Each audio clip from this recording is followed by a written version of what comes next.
Let's bow our heads and let us pray. Our Heavenly Father and the Father of our Lord Jesus Christ, we come before thy presence this morning. We want to give you praise and honor. We pray that our Heavenly Father, you may use me even to convey your message to your people. May you anoint me afresh, our Heavenly Father. Give me utterance and even the simplest language that will be to your people. Lord, I pray that I may be a vessel to your people and to you. In the name of Jesus Christ, we pray and believe. Amen. Amen. And everybody said amen. Amen. We are going to read from the book of Exodus. Kutoka. Na hicho kitabu cha Kutoka 35 kuanzia mstari wa 10. Wa 4 mpaka wa 10. Mstari wa 4 mpaka wa 10. 35 4. Moses said to the whole Israelite community, "This is what the Lord has commanded. From what you have, take an offering for the Lord. Everyone who is willing is to bring to the Lord an offering of gold, silver, bronze, blue, purple, and scarlet yarn, and fine linen, goat hair, ram skins, dyed lead, and hides of sea cows, acacia wood, olive oil for the rite, spices for the anointing oil, and for the fragrant incense, and onyx stones and other gems to be mounted on ephod and breastpiece. All who are skilled among you are to come and make everything their own as commanded." Bwana asifiwe sana. For the Israelites to be entrusted by God to build the altar for him, or to build the tabernacle. That time it's the tabernacle that they were building. It is because God had seen that they are able, and what he had given to them was enough for them and even to do the tabernacle. Bwana sifiwe. Today, I am talking to an audience or to a congregation which by the eyes of a naked man, they swim as if I am misplaced because I'm talking to students mostly. But I want to tell you that every time God gives some work, God gives some provision. Every congregation, however weak it is up to the task of God to work. Because before God asks from your pocket, he has provided. God is God. He is just God. There is no better prescription that you can take on godliness. He is God. When we are talking about our knowledge, we are underestimating what we are. Because when we are knowledge given by God, when we are with the knowledge given by God, and when we are walking by our standards, it is never the same. But when God is involved in the life of a human being, and then the human being is struggling with what to give God, then the case is different. Why am I saying this? By the time that the tabernacle was being built at the time of Moses, these people were still in the wilderness. Remember, Moses did not reach the promised land. So, they are people who are on the journey. Who is more needed? Is it a student or somebody who is in the desert? There's someone in the desert is more needed. Bwana sifiwe sana. Tuinue mkono kama mnanisikia ya kwamba mtu ambaye yuko nyikani akiwa safarini na ameambiliwa ya kwamba kuna nchi ambayo tutapewa, na ndipo pale tutapata maziwa, ndipo pale tutapata asali. Ni kumaanisha tukiwa huku katikati hakuna asali, hakuna maziwa. Bwana asifiwe. Meaning we are supposed to be needed. We are supposed to be asked, what do we need so that we may be helped? But because we are talking about God, the living God, the author and the perfecter of our faith, He is still asking us today that we give. He is not just asking. Actually, I am being polite. He is commanding. Did we read that? And Moses, let's repeat. Moses said to who? To the whole Israelite community. Who are the Israelite community today? Is it not us? So Moses is telling you today, and Moses is not here. So it is Pastor who is telling you today. And I am not telling you only. It is a command from the Lord that you may give. This is what the Lord has commanded. From what you have, take an offering for the Lord. From what you have, take an offering for the Lord. Why was God telling people at a time like this? It is because it was His opportune time for the covenant to be there, so that the covenant may start speaking for them. What had happened? They had lingered in the wilderness for too long, yet they were not ready to be released to reach the promised land. Even as today, we are not reaching to the next level just because we are remaining babies. We are remaining children. We are not taking up our mantle because of what is surrounding us. But God is telling us today, for the altar, we have to raise an altar. We have to raise a tabernacle, which will be speaking for us, so that we may mature in the things of God, so that we may be prepared to enter into the next level of our glory. Bwana asifiwe sana. What is the next level of our glory? Because you will ask, Pastor, kwa nini kuongana ndio tuende to the next level of the glory? No, but what I can tell you, God has known that a human being is weak. A human being is wanting. A human being has got some problem. And unless he is reminded, and unless there is an altar, and unless there is somebody speaking on his behalf, there is a problem.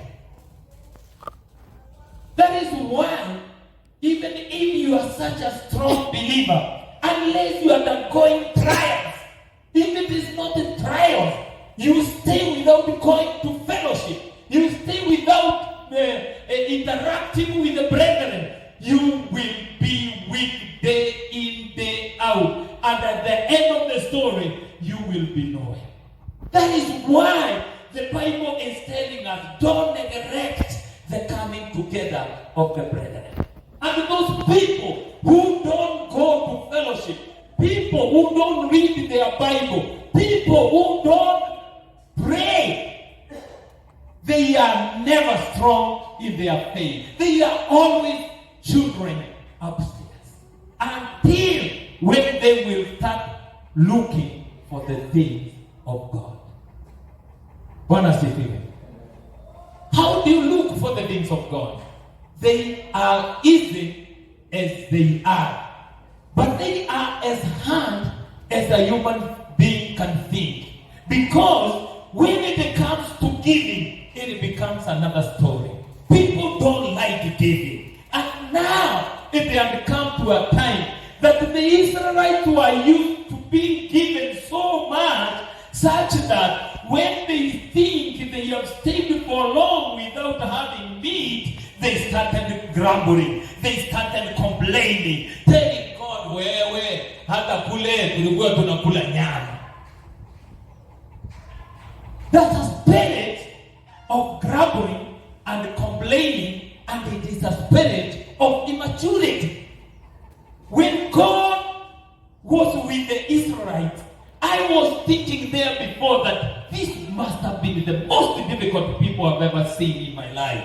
But as I continue in this journey of life, I have come to know that a human being is the same. Whether you are a Jew, whether you are a Kali, whether you are a Kikuyu, whether you are a Luo, a human being is the same before God.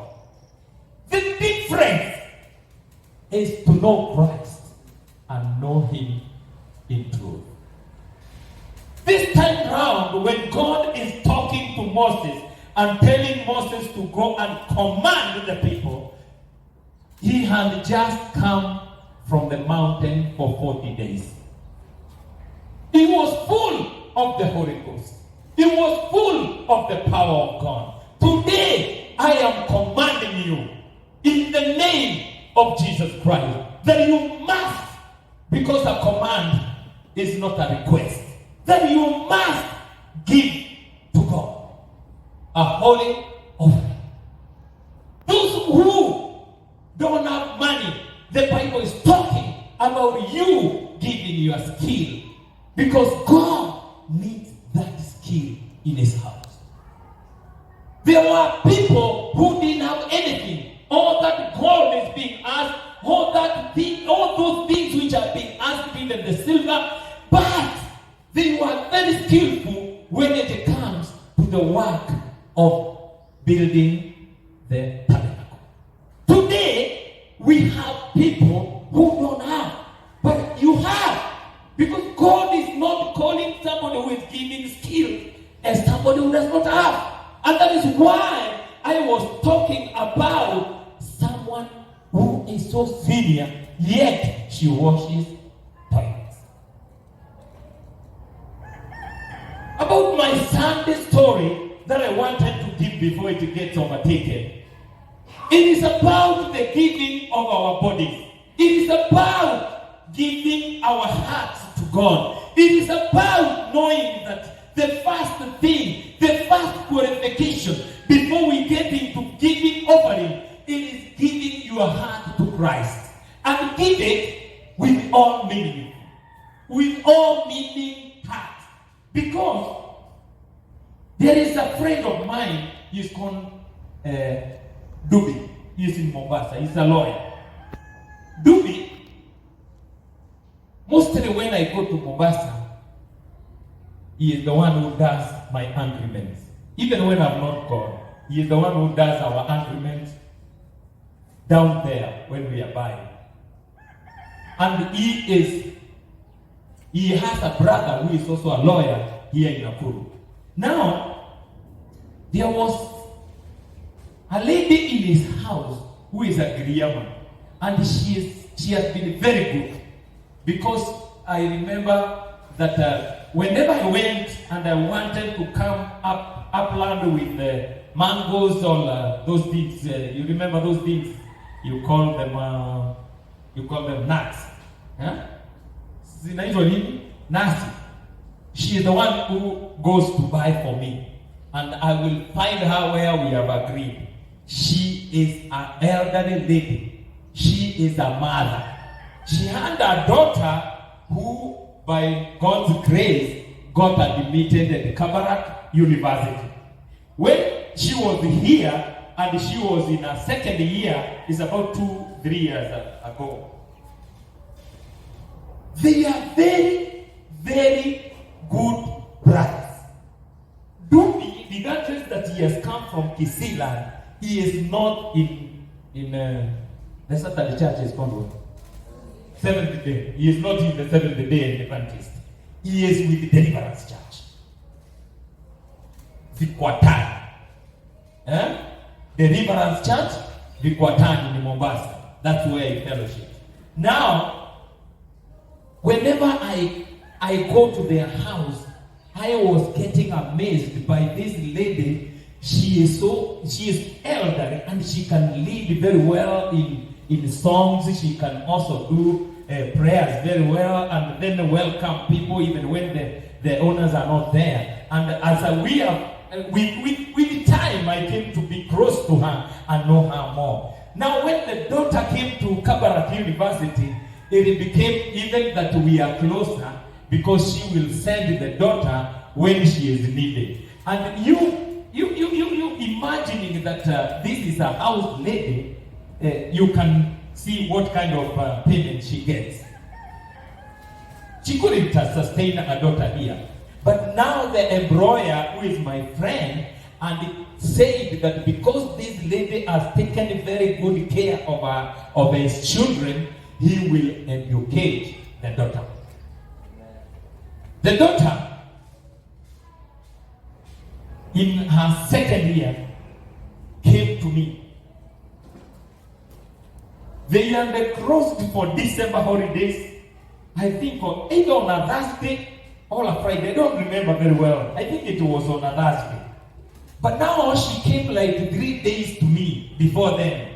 She told me, oh, I need this and that and this and this. I will be going home. And I said, oh, good. Thank you even for coming. We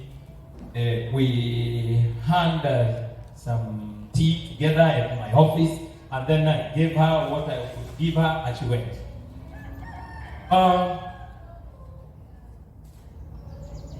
On Friday, I was called by my friend, the lawyer, and he asked me, so I don't want to mention names. As so and so called you or come to see you, I said yes. Did she tell you that she is not coming home until Sunday because there is a kesha which I'm not understanding? Can a kesha start from Thursday night, Friday night, and Saturday night? I said, I don't know. But you see, with the youth, you never know. He told me, I would like you to find out for me. But now, how could I have found out? And the phone is switched off. Is there any other way? How can I find out? So the easiest way was to come to Kabarak. When I came to Kabarak, I was told, December hapa wanaendaga kwenda.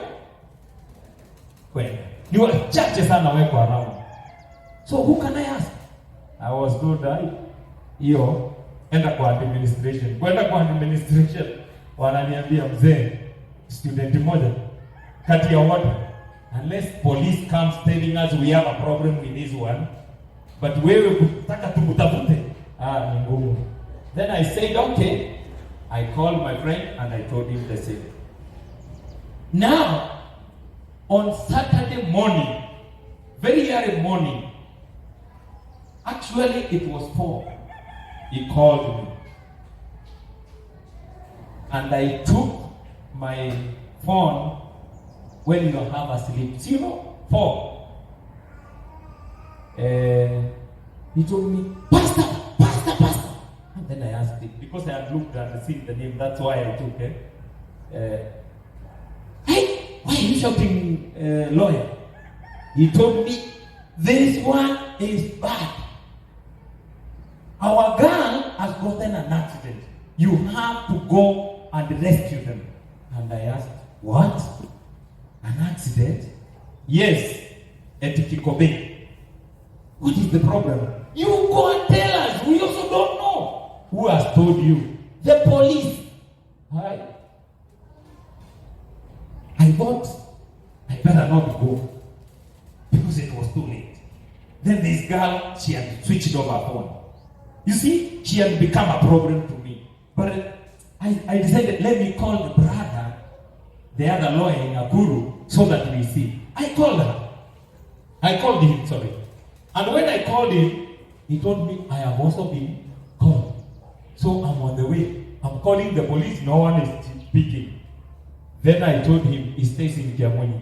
Me, I stay in town. So I told him, can you come picking me? He told me, my car is faulty, so you have to come with your car. And I was telling him, now removing the car, then dressing, that will take you some time. He said, no, you actually, I was coming to your place. I wanted to wake you up if they have not woken you up. So when he came to cut the long story short, he came and we went. But when we went to Kikope, the sister was already not there. She was dead. But the company that she was in, and the dressing that she had dressed, and then you mention about Christ, they don't go together.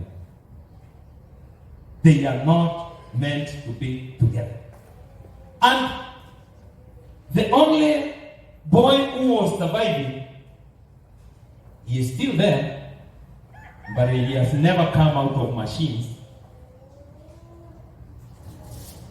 was so drunk that I don't know even up to today whether he has ever known that he is not drunk. The girl, because they were in a car, they had come from a club. Now they were going to Nairobi. And the car had just gotten into behind a truck. And it was how can I put it now? It was like a slice of a bar which had been put down the truck. Because you are not seeing anything on top apart from pieces of people's meat. Then down is where now you can identify somebody. But these ones, because they were in a back seat, they were whole. But the front seat, they were slices of meat. What I'm trying to tell you is this. If we have given our bodies to Christ, can we be found in situations which are compromising? If Christ is dwelling in our hearts, can we be found in the wrong place at the wrong time? Can we? That's why I say that this is a Sunday story and it is to you students. It is very wrong to cheat a parent who is working so hard to make her life change, in the sense that once you complete your course, you will be a help to the family. When the other people came who they were with at a club which is known to be very bad club at section 58, it is called what? Somewhere there is a club which is very, very bad. Actually, we have really prayed for it to be closed, and I'm seeing the signs of it closing. Because prayers work. Prayers work. I'm telling you guys, I'm not scaring you. I'm telling you prayers work. But let us be true Christians. Let us give our bodies to God. Let us be faithful and honest. Let us mean what we say. Let us be Christians as people know at home we are Christians. But if we are not, and home knows we are rebels, it's okay. That is why we are here to preach to the rebels. But if you are a Christian, please don't be two-sided. Don't be a Christian during the day and don't be a devil at night. Because it is wrong. It is not right. It is not good for you. Neither is it good for us. It is not good for you. Neither is it good for your parents. It is not good for you. Neither is it good for the kingdom of God. Let us be genuine. Let us be true. That is why the word of God is telling us that we give the offering. But before we talk about the normal offering, the sustainable offering, all the substance offering, let us give our heart to Christ. Hata msipomnipigia makofi, hiyo ni kweli. Na nitasema hiyo ya kwamba tuwe wa Kristo mchana, tuwe wa Kristo usiku, tuwe wa Kristo masaa yote, kwa sababu tumpendeze Mungu kabla hatujakuja kumpendeza Mungu na matoleo yetu na ile yote kazi tunataka kumfanyia. Tuwe kweli dhabiti, tuko katika Kristo. Bwana asifiwe sana. Ndipo hasa wakati sasa tutakuwa tunachukua ile command, kwa sababu wakati command ilikuja kwa watu wote, ilitolewa kwa wana Israeli wote. Lakini ule ambaye alikuwa ajuani na Mungu vizuri, hata alipotoa matoleo yake hayakumsaidia, hakuendelea mbele, hakuwa wa kuvaa. Lakini ule aliyotoa matoleo yake na yakawa kweli ameyatoa akiwa ndani ya Mungu, ni kama mlima Sayuni, hatatingizika milele, kwa sababu amepandwa na Mungu. Bwana asifiwe sana. In our subject, because I don't want to go out of our subject, it is about God commanding us to give. Giving is like the service you are seeing the youth give here by singing to God. They are not here to entertain us. They are not here to entertain you. They are not here to make you happy. They are here to do a service to God. Praise the Lord. Is it true? Are you giving a service to God or a service to pastor? A service to God. Bwana sifiwe sana. Viva. Are you giving a service to God or give service to pastor? To me? Oh, praise God. Amen. I had heard as if you have said to me, I will bless you, but my blessings are limited. But once you do a service to God, it's a sure way of you receiving back. In Jesus' name. Our receiving back is not in the measure of a human being. There is a lot, including protection, including provision, including godliness in us. Because godliness, if you are not called, utakuwa hausongi mbele. Ndio hasa unakutaka watu wengine wanakuwa ni watu wa kutoka kanisa moja kwenda nyingine, kwa sababu kila mahali wakienda wao huwa wanaboeka, hawatoshiki, hawapumziki. There is no rest in the spirit, and when there is no rest in the spirit, it means Christ is not there.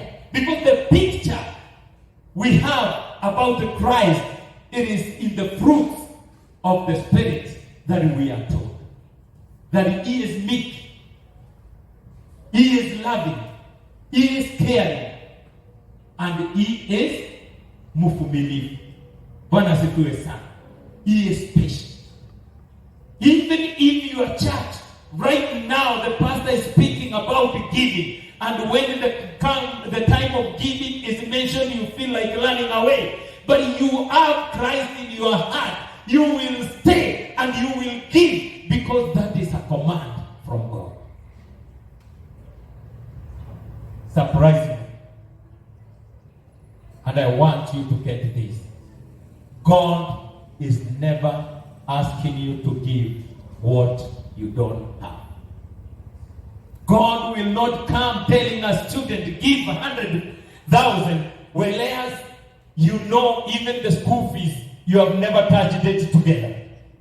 It is sent to the school directly. It is sent to the account directly.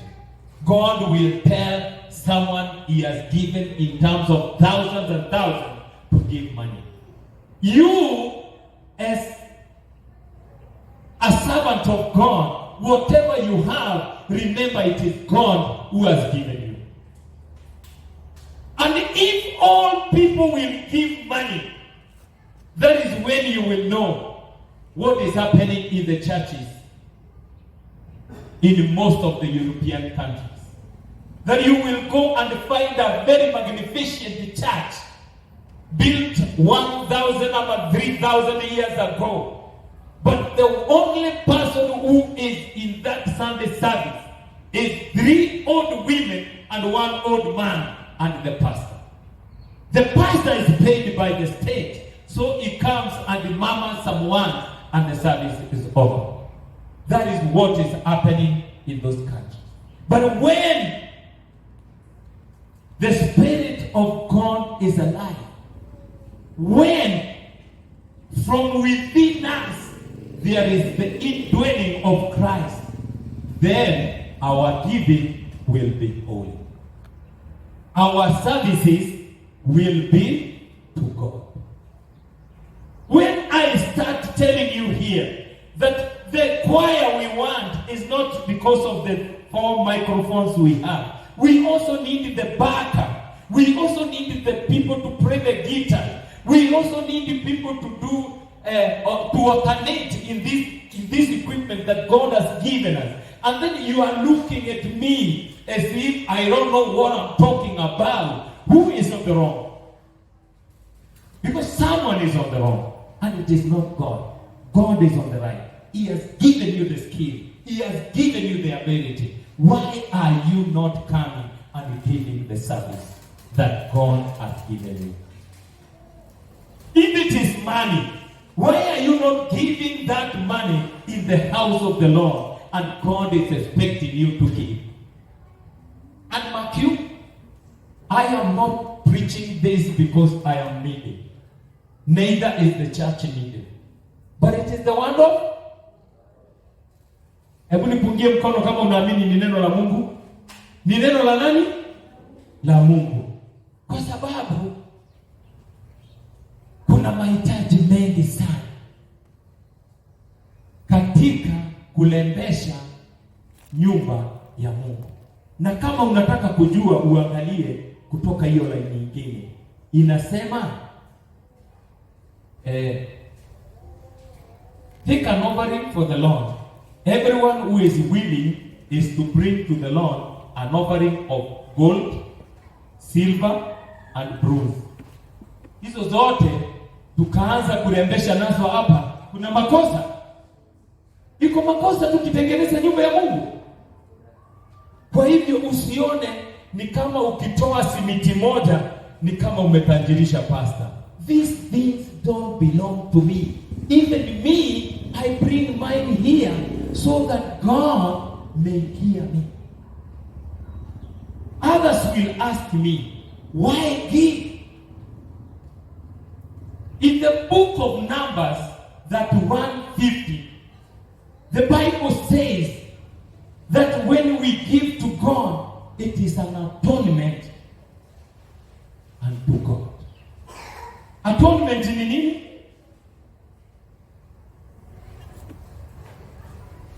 Atonement ni kama makubaliano, ni kama maagano. Bwana asifiwe sana. Ni maagano na Mungu Baba. Na wakati umeweka ama nadhiri, I'm not very sure whether I'm talking the right Swahili. Ni kama nadhiri, Ukishapea Mungu, ni wewe mwenyewe unajipea.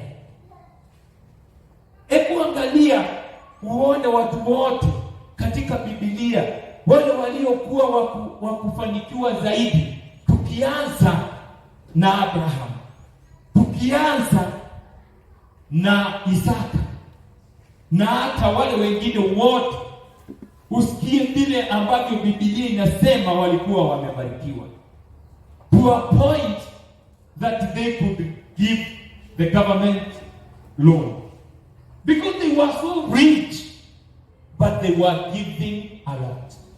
Giving is not necessarily in material form. Giving is more touching to God when you give them as a service, when you give them as a skill.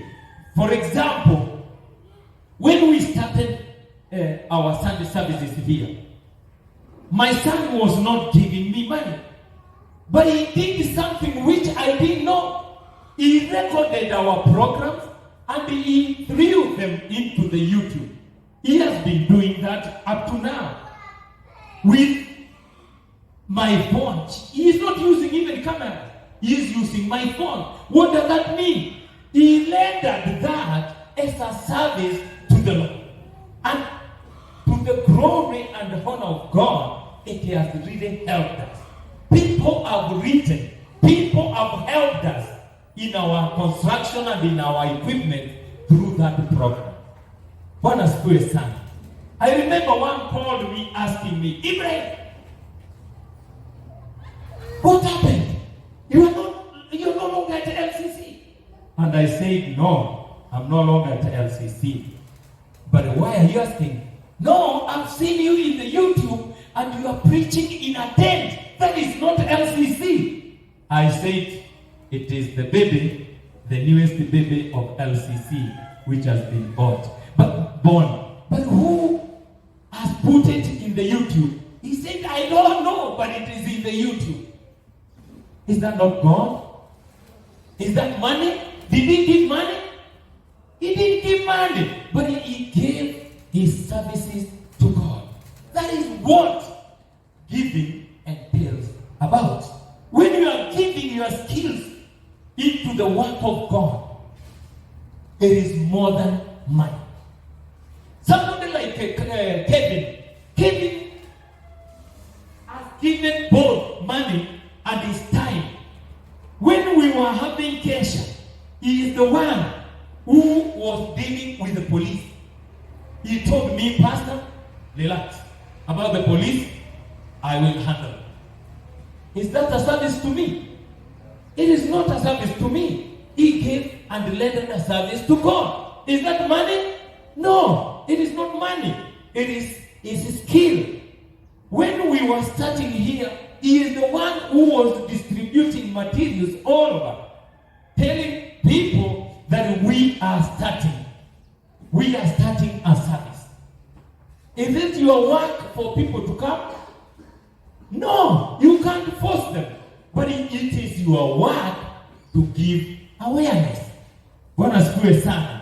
Lakini kuhusu watu kukusanyika, ni Mungu kujivutia watu. Wewe yako ni kupasa habari, ni kueneza